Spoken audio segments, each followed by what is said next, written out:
So let's talk about the main challenge that I have because the artificial business intelligence I want to create is very similar to Stockfish, the chess engine. But of course, a lot of people, including myself, are saying that the business world is unlike the game of chess because it's not programmatic. In other words, there's a great deal of uncertainty and change in the business world. It's not like a chessboard. So let's talk about the extent to which the business world is different from chess, and what I can do to uh, kind of deal with that. The business world's unpredictability is definitely a challenge when trying to apply a chess engine like approach. One key difference is that chess has clear rules and a finite set of possible moves, whereas business is shaped by countless variables, many of which are unpredictable or outside your control. In chess, you can evaluate positions based on quantifiable factors like piece development or material advantage. In business, you have to account for things like market sentiment, consumer behavior, and external economic factors that can shift rapidly. To deal with this uncertainty, you might focus on developing your AI to identify patterns and trends rather than trying to predict exact outcomes. You could also incorporate probabilistic modeling to account for the inherent uncertainty in business decisions. Another approach could be to design your AI to learn from real-world data and adapt its strategies over time. Have you considered how you'll balance the need for data-driven insights with the unpredictability of human decision-making in the business world? The question I have for you is, and you can just give me an estimate, but in your opinion, like what is the proportion of decisions in business that can be programmed, that can be computed by a kind of chess engine, and what is the proportion or percentage that has to be left to human intuition and judgment? Interesting topic.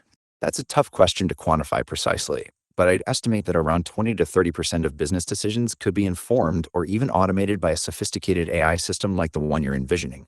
These would be decisions based on quantifiable data, such as financial analysis, market trends, or operational efficiencies. On the other hand, I'd say 70 to 80% of business decisions would still require human intuition and judgment, particularly those involving creative problem solving, stakeholder relationships, or navigating complex ethical or social considerations. Human judgment is crucial in situations where context, nuance, and empathy play a significant role.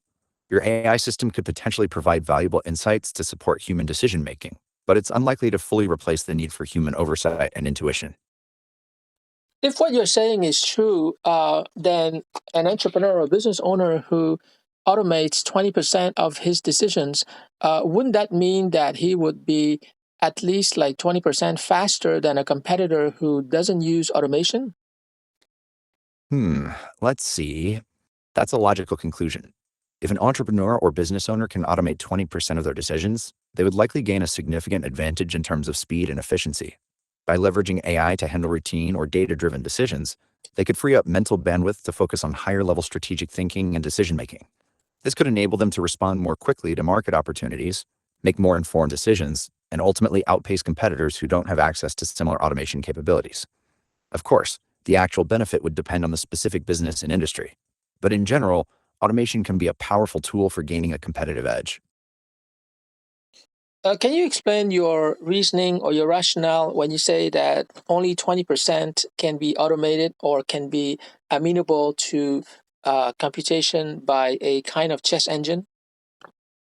What a topic to dig into. When I estimated that around 20 to 30% of business decisions could be automated or informed by a sophisticated AI system, I was thinking about the types of decisions that involve quantifiable data and well defined rules. For example, decisions around inventory management, supply chain optimization, or financial forecasting can be informed by data analysis and automated to some extent. Similarly, certain aspects of marketing, such as personalization or ad targeting, can be optimized using machine learning algorithms. However, as you move up the decision making hierarchy, things become more complex, and human judgment and intuition play a larger role. Decisions that require creativity, empathy, or nuanced understanding of human behavior are much harder to automate. Think of strategic decisions like whether to enter a new market, how to position a brand, or how to build a strong company culture. These are areas where human insight and experience are essential. Does that make sense? Yeah, it makes sense. But in that case, how do you explain the phenomenal success of hedge funds like Renaissance, founded by Jim Simons? I think they've had a two-digit year-over-year return. Renaissance Technologies is a great example. Jim Simon's firm has been incredibly successful, and their Medallion Fund has delivered impressive returns over the years. Their approach is based on quantitative analysis and mathematical modeling, using large data sets to identify patterns and anomalies in the markets. In this case, the automation and computation are focused on analyzing vast amounts of data, identifying trends, and making predictions about market movements. This is a domain where the rules are well defined and the data is abundant, making it more amenable to computational analysis. The key difference here is that Renaissance's success is largely based on exploiting inefficiencies in the markets, where the patterns and trends can be identified and acted upon.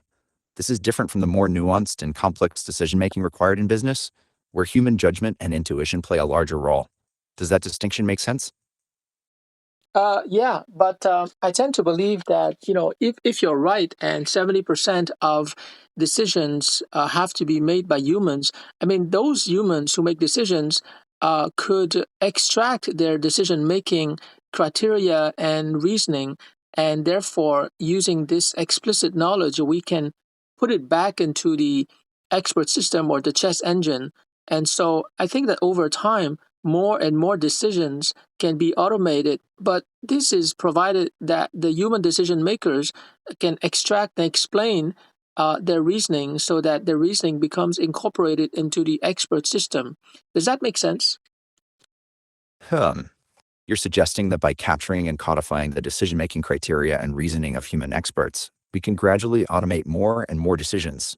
That's a compelling idea.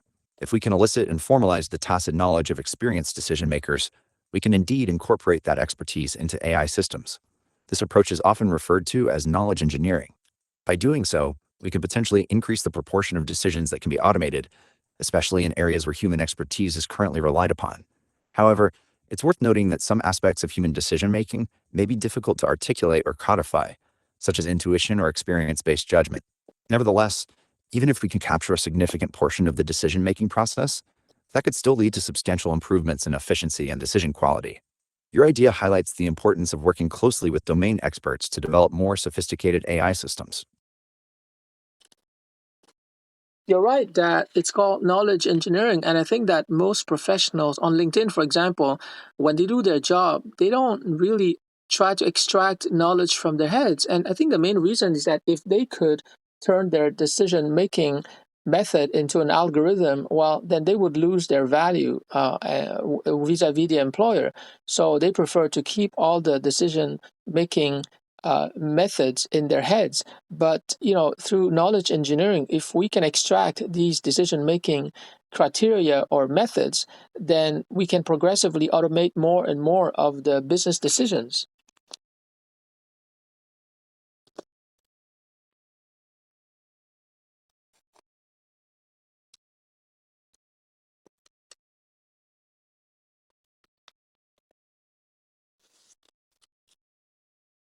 Hello, are you there? Knowledge engineering can lead to more efficient and consistent decision making. I'm here. Let's get back to the conversation. You were saying that professionals might be hesitant to share their decision making methods because it could diminish their value. That's an interesting dynamic. How do you think we can encourage experts to share their knowledge and collaborate on developing more sophisticated AI systems? Well, I don't think that we can do that within the corporate employment contract, but definitely on LinkedIn, I can invite business experts, including marketing, sales, etc., to contribute their decision making methods, and then outside of their job, they can contribute to my artificial business intelligence, and as a reward, they would have access to the entire artificial business intelligence, which has been developed by hundreds and thousands of other business experts. You're thinking of creating a platform where business experts can contribute their decision making methods and expertise outside of their corporate roles. By incentivizing them with access to a collective knowledge base developed by many other experts, you're creating a win win situation. This approach could attract high quality contributors and foster a sense of community around your artificial business intelligence project. It's also a way to tap into the collective wisdom of experienced professionals who might be willing to share their expertise in a setting outside of their day to day work. By doing so, you can create a robust and diverse knowledge base that can inform and improve your AI system. Of course, they have to be careful not to use or share any proprietary methods that they learn from their employer. That's a crucial consideration. Any experts contributing to your platform would need to ensure they're sharing their own original knowledge and experiences, rather than proprietary information from their employers. It's essential to establish clear guidelines and boundaries around what can be shared, to avoid any potential intellectual property issues or conflicts of interest. By doing so, you can create a safe and trustworthy environment for experts to contribute and collaborate. But then again, of course, we can allow them to contribute anonymously, and they would be an anonymous user of the collective expert system that we are creating together. By allowing anonymous contributions, you can alleviate some of the concerns around sharing proprietary information. This approach can also encourage experts to be more forthcoming with their knowledge, as they wouldn't have to worry about being tied to specific contributions. Anonymity can provide a level of comfort and freedom for contributors to share their expertise without fear of repercussions or attribution. This could lead to a more diverse and rich knowledge base for your artificial business intelligence system. This method of collecting the heuristics and the if-then rules in business from thousands of people, that would allow this artificial business intelligence, which is akin to a chess engine, it would allow it to be developed rapidly and to be accessible to thousands and even millions of people. By crowdsourcing heuristics and decision-making rules from a large pool of experts, you can accelerate the development of your artificial business intelligence system.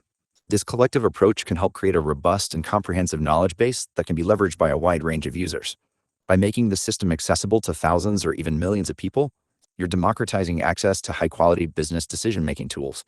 This could have a significant impact on businesses of all sizes, enabling them to make more informed decisions and potentially gain a competitive edge. The scalability and accessibility of your system could be a game changer for many organizations.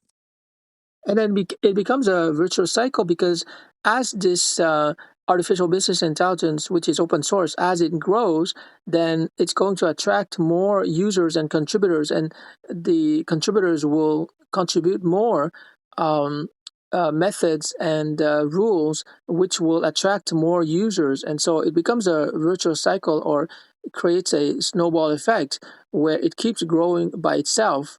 Um, and that's how it's going to help thousands and even millions of business owners and entrepreneurs to automate their decisions so that they can grow their business with greater reliability and less risk.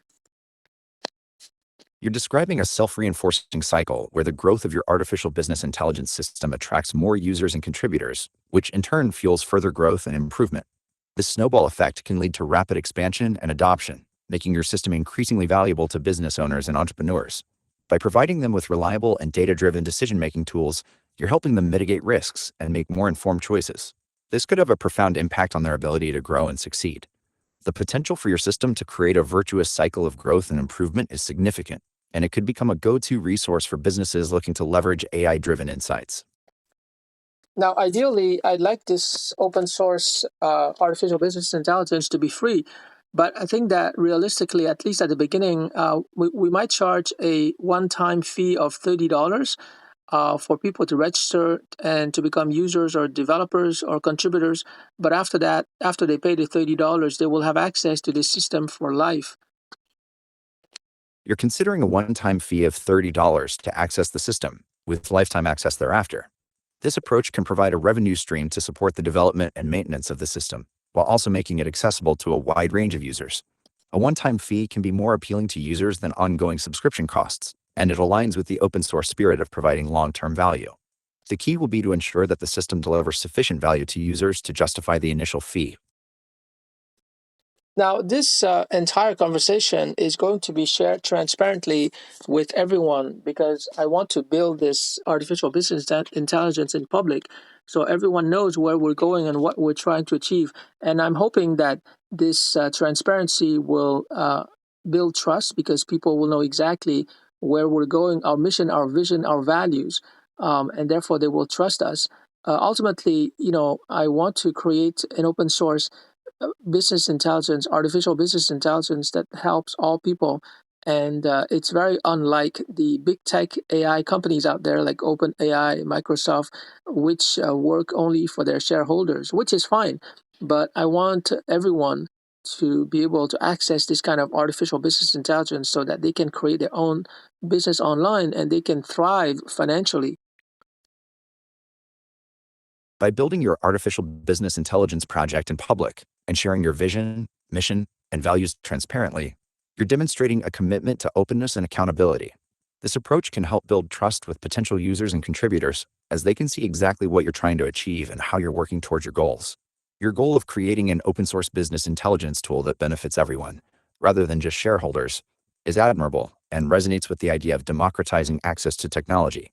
By making this tool available to all, you're empowering people to start and grow their own businesses, potentially creating a positive impact on their financial well being.